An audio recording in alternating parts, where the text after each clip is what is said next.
We're just two friends who love the movies, call each other every morning. Hey, Mitch. Well, we were catching up a little before we hit the record button, but we're back. I think this is like more of a. We have a previous episode, which is our welcome back to the movie called podcast, but this is our second welcome back episode. So, how you feeling, Mitch? I feel good, man. I'm sitting here with Hank Warner, but you sent me a video of you watching a movie with your son, and he looked pretty invested in it. So what was that movie, and how did you like it? Yeah, we were watching Hotel Mumbai. So, dude, I did not. I remember this movie coming out in 2018, but I guess I just kind of disregarded it because I thought it was just another, like, oh, it's another action movie, right? I didn't realize that this movie is actually based on a true story of an incident that happened in 2008. And I think it was around the time, I think the reason why this movie got, or the true story kind of got a little bit lost in the news, at least for me back then, was because that was around the housing market crash that happened. 2008, huh? Yeah. So, no, dude, this movie is based on a true story. It is very riveting. It is very well acted. It is intense throughout, and it is very startling. I know, I know. I sent you a little video of me and So the baby watching it. Dev Patel in there. Yeah. So, I mean, this movie is very much like. Do you remember like September 5th? Yeah, yeah, yeah, That movie and like United 93, those kind of yeah, movies. Kind yeah. of like it's a movie, but it's also it's Docu not style. docu styles, right? And so this movie is about these group of terrorists. You can just call them that. There are around 10 of them. They come in, and from the beginning, man, this movie is brutal. I mean, it's sad, it's disturbing. What happens? They go to the I think it's the Taj Mahal, the big hotel over there in Mumbai, I believe, and Yeah, they Hotel Mumbai. they do a terrorist attack there, and it's easily one of the more uh, uncomfortable movie experiences I've had, in that it is very violent but very realistic. There are some scenes in this movie that are just they seem to be so real, and the fact knowing that this actually happened makes it even more scarier. Like, I know people watch action movies and it can get violent, and you see all those John Wick movies, but it hits differently, man, whenever it's actual violence. You know what I mean? Like something that happened, and these people died. Over half of them were hotel staff. And I really loved how you really do get to know some of these characters. You really do get to care about them. So, yeah, man, this movie's very good. I highly recommend you checking it out. It's on Netflix. Have you seen it? No, I haven't. I'm gonna have to check that out. Yeah, man, I think you and Lori would really, really dig it. Like, it's one of those where I put it on, wasn't even planning on, showing it to Vanessa, but it's one of those, she came in and like once she started watching it, she just got glued to the screen, and so we just watched it, man. So very good You movie, worth checking out. you mentioned September 5th, and as you were talking about this, I was thinking of like the voice of Henry Job, and stuff where like it's a lot of times the true stories that get told are the ones that have like a victorious finish, but when they tell the true stories that have a bad end, it's very, very difficult to stomach. But I remember in September 5th they had that line for the newscaster. He said my father used to always say, our worst fears are seldom realized, but today our worst fears have been realized. I always remember That's that line. that's a good line. Well, Yeah, I so I will say though about this movie is that although it is sad, it does have a very beautiful and hopeful ending. I'll just give it that. Okay. So I mean, if you were hesitant about watching something that's very depressing, it is depressing the fact that this thing happened, but it does give a beautiful and very uplifting ending. So I did enjoy that part. Another thing is making me think of because of the name. Did you ever see? I didn't see this actually, but did you see Hotel Rwanda? Oh my gosh, yes, man. I mean, that's a good comparison, man, because that was more of was it a genocide, right? Like Yeah, the genocides in Rwanda. yeah, Uh, you know, I always forget that Joaquin Phoenix is in that movie. I didn't know he was in it. I knew Don Cheadle just from the cover, but Yeah, I watched a movie about. It was like a TV movie version of, or like a lower budget movie yeah, version of the same story, kind of. Or it mhm, was not. It wasn't just focused on that one guy in the hotel. It was more broader than that, but yeah, it focused on that incident that and it was called Sometimes in April. yeah. And I've seen that. you've seen it? Yeah, it's Wow. good. So about that when I was in high school, I kind of went through like a breakup or whatever, and I was really depressed. And I went to the library and got like three movies. That was one I of them. don't. That was one of them, and that one and the movie Bolt, like the Disney movie. Yeah. And dude, for whatever reason, I wrote some of my very first film reviews on those two movies. I can't remember what the third movie Really? was. Yeah, I was like, it was kind of just helping me process like some Yeah. of the stuff I was going through, and I think it was interesting that I that I decided to do that. I actually like wrote them up in an email and sent them to somebody, and it it's just like weird that I had that impulse when I was going through Yeah. something to write about movies, and I think it kind of set up a lot of what the way that I write about movies today, which is kind of from a kind of processing my day to day, kind of like a journal entry, cathartic Yeah. sort of Dude, style. But you should find those and I post did, them yeah, on Letterbox and just put a little note yeah. on the I'm beginning. gonna Just try to do say, that. but yeah, that movie I remember it because it's an HBO movie. Sometimes in April is Yeah, it's an HBO okay. movie. See, I that makes more sense when I said it was a TV movie. I was kind of second guessing myself Yeah, because of how freakishly violent it is, and I was like, well, that wouldn't be on cable. But I thought it was lower budget for some reason. But okay, yeah. so it's like an HBO No, no, movie. you're right. It does It's have still that. technically a TV movie because HBO No, was TV. well, so I'm assuming you haven't seen Hotel Rwanda, right? No, I have not. So you can tell a quality difference. Hotel Rwanda, I add it to your list, man. Great film, very Yeah. powerful, very moving human story.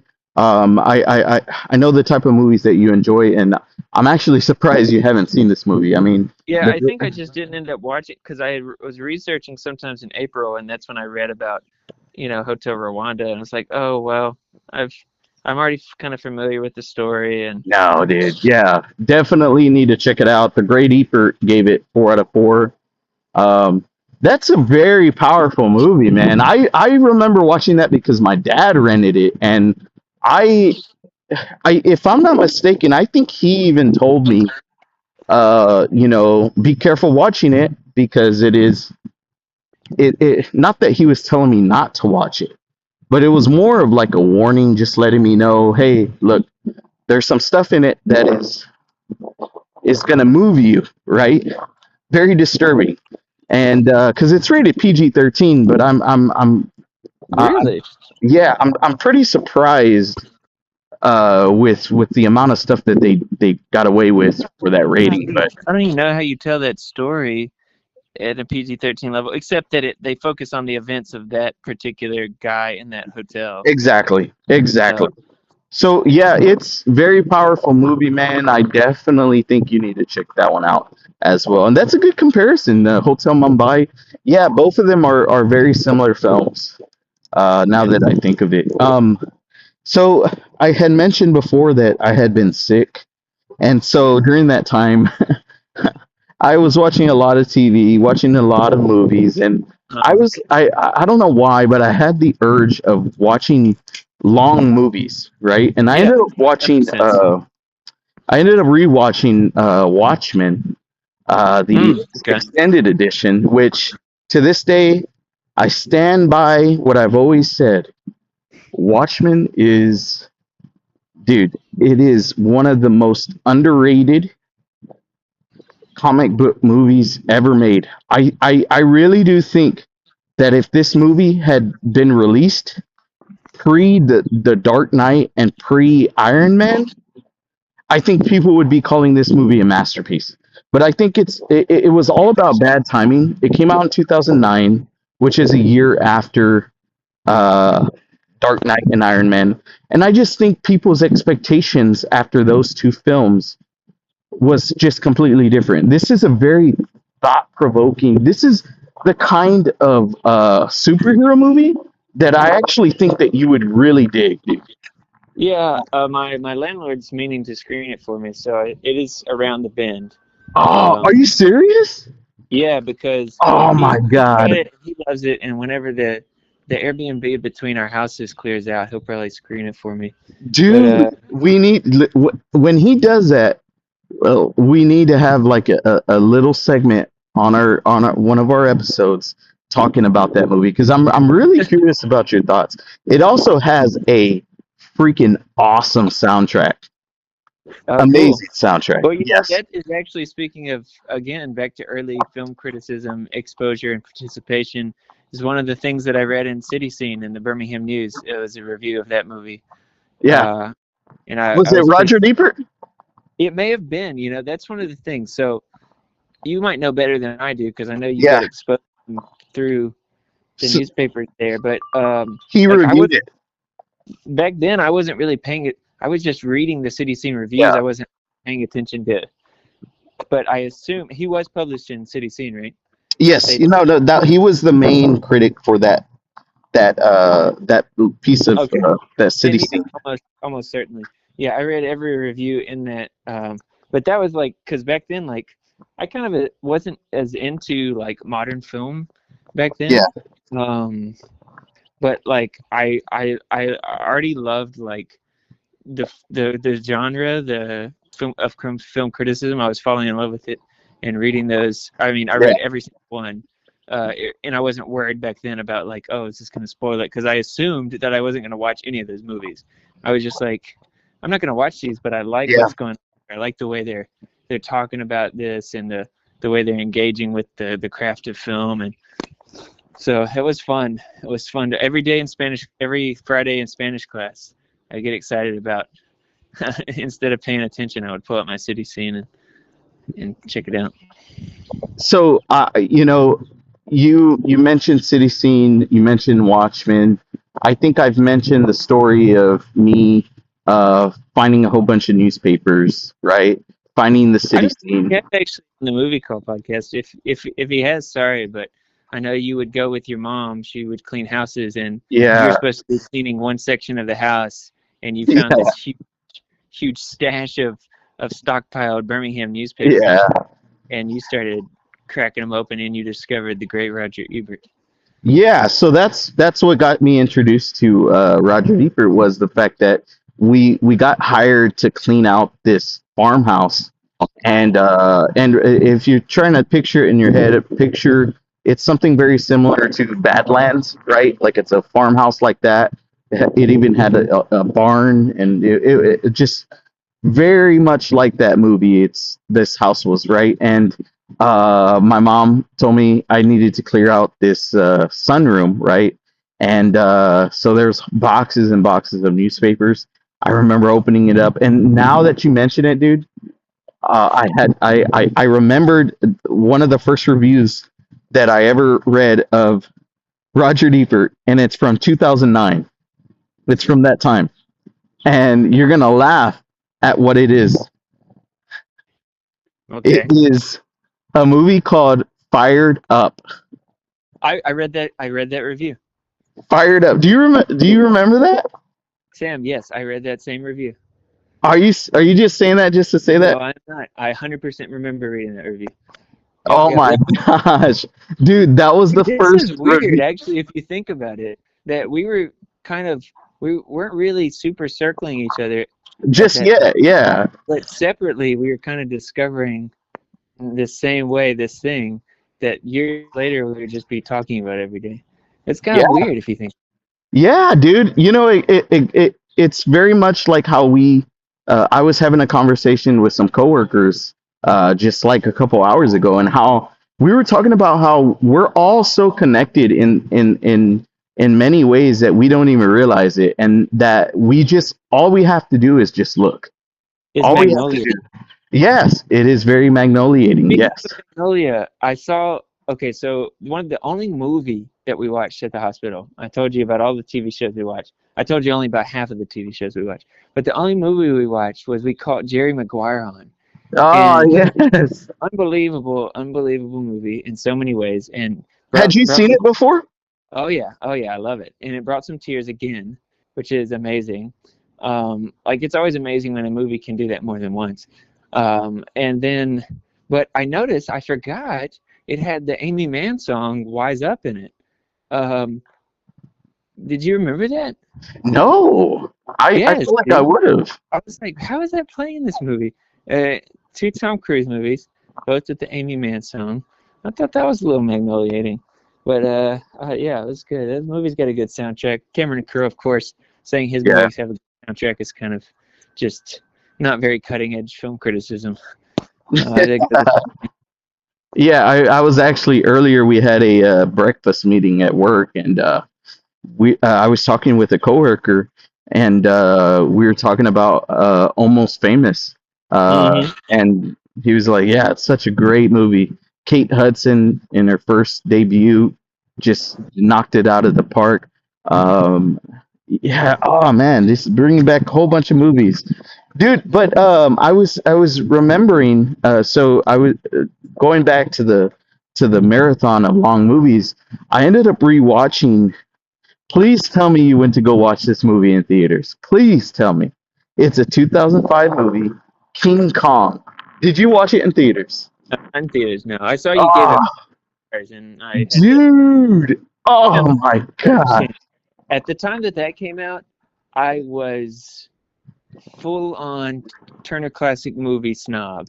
Okay, so I was not having it. Okay, it's like you can't make King Kong. I grew up on King Kong. I was born in 1930 watching that movie. So, but that is a one we like. It's funny. It was on when we went to trivia the other night at pub trivia. It was on, and Chloe was like loving it. I was like, oh my. Dude, oh my gosh, man. King Kong, dude, so I watched the extended edition, which honestly it doesn't really add too much. It just kind of extends certain scenes, right? It's about maybe 13 minutes longer, so a few scenes just extended, right? And I totally forgot, man. I was so wrapped up in these the characters, right? I totally forgot that they don't arrive to the island until about an hour into the movie. Really? Yeah, dude. And we don't see Kong. I timed it. So they arrive on the island around the 50-minute mark, and they we don't actually see King Kong until an hour and 10 minutes into the movie. Crazy, dude. But dude, I would take that.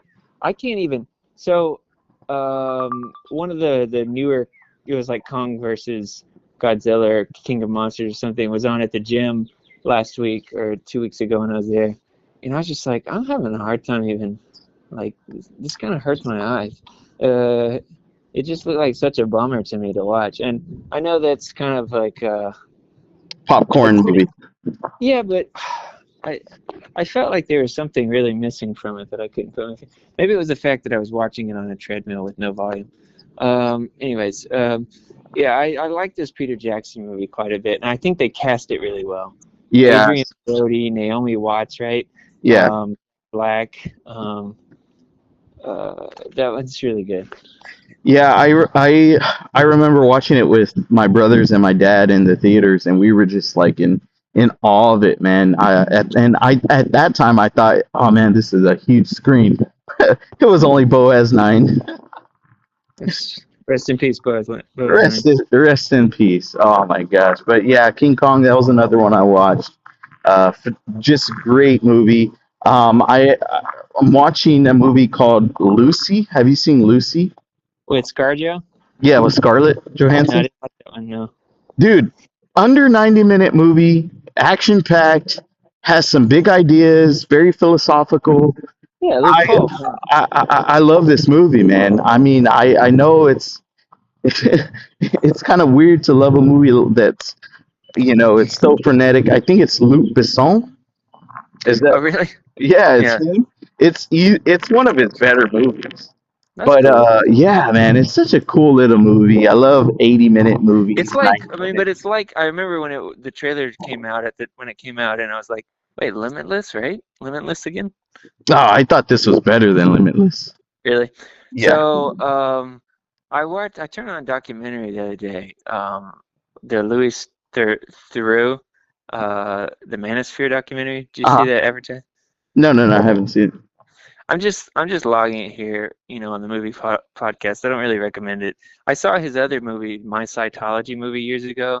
I don't know why I keep getting roped into pulp stuff like this, but one of the interesting things about it is, he was kind of doing this thing where he was trying to like uncover the manosphere and its foibles, but now, unlike when I watched My Scientology movie before, there was like major smartphone era, Yeah. and of course he wasn't covering content creators. In this, it was really weird because while he was pointing the cameras at them for the doc, they were pointing the cameras back at him for like their streams. It was like this infinite loop of people trying to make money off content. It was kind of trippy. Documentaries in like What year this. was that? So the movie Documentary? came out this year. Oh, okay. What's it called again? It's called, I don't know, like Into the Manosphere or something with Manosphere. On Okay. it wasn't. I don't really care for it. Um, So not worth recommending. no, it was very old hat kind of stuff. But Okay. I was like, why did I? After I watched it, Lori had talked about it. I think and I was somewhat interested in it in the same way that you pick up like a People magazine off a rack at the Walmart or something. Yeah. But after that, I was like, okay, I've got to snap out of this, dude. I've got to watch some great movies. I've got to watch some great movies. I've got to, dude. I turned on Out of the Past with Oh, Robert that's Mitchum. that's the one you messaged me about, which I haven't seen. I do want to watch it. To answer your question, dude, you said no, I haven't seen it. Is it good? And the answer that I would type back now is it's perfect. It's perfect. It's perfect. Wait a second. Is this getting a 5 out of 5 from you, Mitch? I honestly think it might, man. And you want to talk about definitive noir, like everything that noir could mean, and one of the great endings, some of the great performances. It was the second Kirk Douglas big role. Okay. I mean, he wasn't even a big role yet. He had been in The Strange Case of Martha Ivers with Yeah. Barbara Stanwyck and I think Van Heflin, which is an incredible movie. And he was in this after that, and he's like basically like in a villain, Yeah. a stock villain role, but he's obviously gonna be awesome. Like So, like he's a star being born. so I'm assuming you said film noir. This movie has some twists and turns, stuff like that. Yeah, dude. So it was based off a pulp detective novel, and the original name for it is so good. It's called Build My Gallows High. And and Out of the Past is a great title too, but it's just, oh man, it's got so many great lines in it. Yeah. And I know you were kind of poking around in film noir lately Yeah. after I the mean, 2025 binge, I and know we had we. done some Mitchum too. And Yeah, I know we had discussed changing the movie call podcast to the movie noir podcast. So, dude, wouldn't that be great, dude? And we've even got like our new fancy black and white logo here. black and white. Um, Yeah, I think it would fit perfectly. But But definitely, yeah. So everybody should watch that one. it's on Roger Ebert's greats list. I looked it up Oh, after. didn't know that, but that makes sense. Yeah, I mean that you can add another one because aren't I know I am, but I know aren't you trying to get down his Yep. list Oh too? yeah, for sure. We should compare percentages where we're at. We could look on We should do Letterboxd and that. find out. Yeah. What is his list on Letterboxd? Yeah. So somebody basically, several people have done it, but lots of people have made a compilation of his great movies. So Yeah, you can just type Ebert great movies, go to yeah, the list, see what your percentage is. I'm gonna do it right now. yeah. Uh, We should actually do its own video. You know, so it's saying I'm at 48% right now, and so I'm where is about it halfway. at? Yeah. Letterbox. What did you type in? So just type in Ebert great, and then go to the lists filter. Ebert. Ebert, right? Not Roger Yeah, Ebert. Ebert, great. Epert. Roger Ebert. Ebert. Ebert, great. And then you went to list. Yep. Is it which one is it? Just grab the first one. And then see what that percentage is up there. I'm guessing. Let me guess. 62. Well, I don't mark mine as much. Oh, you got like 22%, dude. I'm sorry. No, it's showing as of right now I have 42. Ooh. So what you need to do today is go through that list and go ahead and log the ones that you've seen, but only the ones that you've really seen, Sam. Dude, of Oh, course I dude, would. that reminds me. Remember the other day when we were having that conversation? I was like goofing off and saying like, what if does it count if I've seen a movie if I watch the GIF?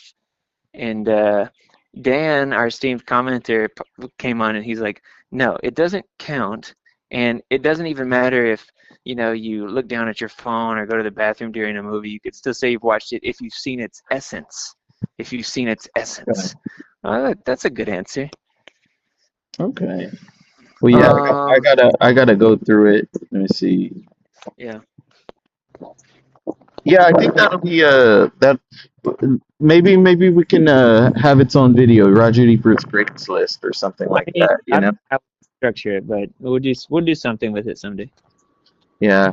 Well, dude, I'm gonna have to get back into work. But dude, it was nice chatting with you. And Yeah, dude. yeah, I got some. We'll talk more later in the week. And if you're look in regards to newer films, I'll be watching. Gil and I will actually be going to watch the new Lee Cronin, The Mummy. So Oh, okay. Real quick before you hang up, dude. We kept seeing TV commercials of that, yeah. and at the hospital, and there's this one line that cracked us up so much. They were like, this guy was like, "Why is my daughter in a 3,000-year-old sarcophagus?" And me and Lori would be like, "Yeah, that's actually a great question. Every dad would want to know the answer to that question." So, looking forward to hearing your thoughts on that. Yeah, I mean, I like that director, and I got a funny Who story. is it? It's not Lee, 1L this time. no, it's Lee Cronin. Okay. What Yeah. does he do? Well, he recently did the Evil Dead Rise movie. Okay. Yeah, and I'll tell once I've seen that movie, I'll tell the story. Because Gil and I went to go watch it together, but it's a pretty yeah. It's sad that 1L doesn't get to keep because he did he let's did see. the Well, Invisible Man, he did Invisible. No. Yeah, he did Invisible Man, which is which the is last movie I saw before they shut down for COVID. And great, by the way. I agree, totally agree. Elizabeth Moss, and he did The Wolfman recently, which I think both of them basically got middling reviews. Which is, I was hoping they were gonna just let him keep running after it and Well, doing these. the Invisible Man got great reviews. It Wolfman did. got yeah. Wolfman is the one that got very. That stinks, man, because I thought he would be a perfect guy. I felt like he had like a good vision for how to engage the Universal Monsters Pictures property. Yeah. But I, okay, well, I, hopefully maybe this will be good. I after Wolfman, I don't think that they're gonna be. Yeah, that Yeah, makes sense. it does suck, dude. You do such a good job, right? It's clear you're talented, but then it all it takes is one movie to screw it up. Yeah, I guess, yeah. Yeah. And they So were so far apart. I don't know. He couldn't really build. But I mean, it's not like they were trying to make a universe proper because that's already failed fabulously with the the Monsterverse with Cruise and Russell Crowe and Johnny Depp that they were. And if they couldn't do it, right? If that couldn't get off the ground, then I mean it was going to be. I think their best route is to try to do something along the lines of what he was doing. Try not to make it big budget, but try to make it like reel it in. Try to do like maybe less than 50 million budget. Yeah, and then if you bump them into each other, you know who might be a good guy to try to fiddle with that is the guy who did Barbarian and Krager. Well, it's funny that you say that because he's doing the exact same thing just for the Resident Evil movies. Oh, really? He's making his Resident Evil movie. And from what I've heard, because right now CinemaCon is happening, which movie gods, God, Jesus, one day it would be a dream for Mitch and me to go to CinemaCon. That would be awesome. And I actually there's a the YouTuber movie call podcast at CinemaCon. Dude, there is a YouTuber that I've seen him from the beginning, right? And he's actually gotten a lot more traction. He is one of the only few YouTube people that I've talked to on a regular basis, right? Where we'll comment, and he's very engaging, right? He's always welcome, and he remembers me too, which I was surprised. But he's always giving me advice. He's always giving me advice, right? On like, hey, yeah, you could. I've been thinking about like asking, like, I don't know whether it be me or maybe we could do it together. I've been thinking about asking if he'd want to do like an interview or something, just to kind of give advice on on people trying to, because I've seen his channel grow, man. And he's actually there at CinemaCon, so just it's just ask an him to idea. give us a shameless plug. Dude, no, I don't want to do that. Say, excuse me, sir.